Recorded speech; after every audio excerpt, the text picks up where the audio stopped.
Pemirsa, Presiden mengklarifikasi pernyataannya soal data intelijen tentang kondisi internal dan arah pergerakan partai politik. Presiden menyatakan bahwa data dan informasi yang dimilikinya merupakan laporan rutin yang selalu diberikan oleh berbagai pihak kepadanya.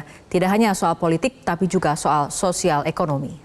Secara rutin mendapatkan laporan mengenai hal yang berkaitan dengan politik, yang berkaitan dengan ekonomi, yang berkaitan dengan sosial, selalu mendapatkan informasi itu. Baik dari intelijen BIN, di BAIS, mengenai keamanan, di kepolisian BIN, atau dari aliran dana dari PPATK, semuanya saya dapat. Itu makanan sehari-hari saya.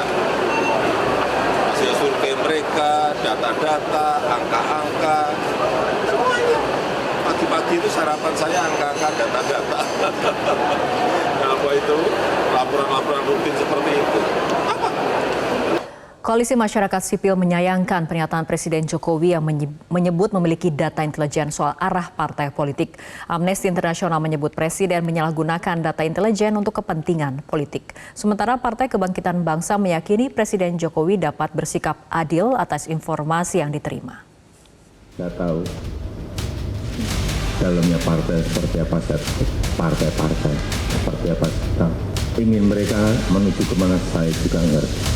Informasi yang saya terima komplit dari intelijen saya ada, dari intelijen di Polri ada, dari intelijen di TNI saya punya, BAIS, dan informasi-informasi di luar itu.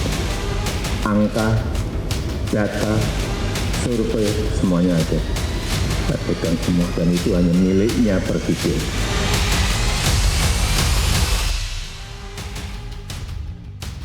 Pernyataan Presiden Jokowi soal informasi intelijen partai politik mendapat reaksi keras dari Koalisi Masyarakat Sipil. Jokowi disebut menyalahgunakan data intelijen demi intervensi politik.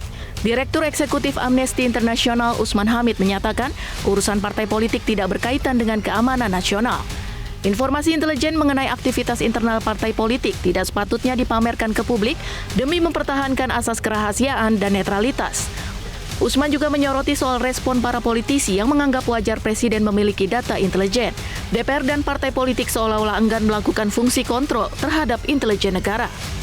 Undang-Undang Nomor 17 Tahun 2011, di sana dikatakan informasi-informasi intelijen yang digali itu adalah yang dilakukan informasi yang terkait dengan kegiatan seseorang atau kelompok orang yang terkait dengan tindakan misalnya terorisme atau separatisme atau spionase atau sabotase yang mengancam keamanan, kedaulatan, dan keselamatan negara.